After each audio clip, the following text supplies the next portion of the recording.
βλέπετε μια πόρτα κοτετσιού αυτόματη. Ανοιγοκλίνει και κλείνει αυτόματα. Να το.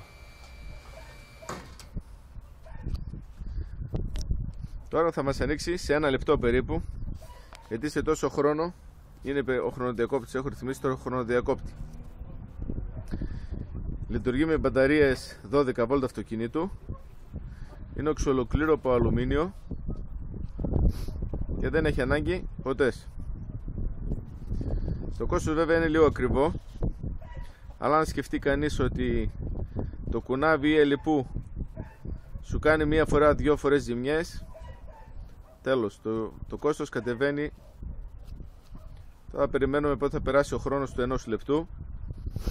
Να δείτε πως ανοίγει.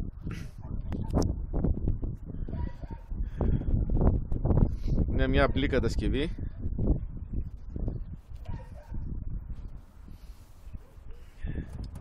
Σε λίγο σχεδόν θα περάσει το 1 λεπτό. Να το. Ανοιγοκλίνει αυτόματα. Μπορείς να το κάνεις να ανοίγει το πρωί, να ανοίγει και να κλείνει το βράδυ. Ή άμα θες να βγουν οι κότες έξω για να μην ξαναμπούν, το κλείνεις και ενδιάμεσα. Γίνεται και χειροκίνητα. Να, τώρα το έχω κάνει χειροκίνητο. Και τώρα θα το ανοίξω πάλι. Να το.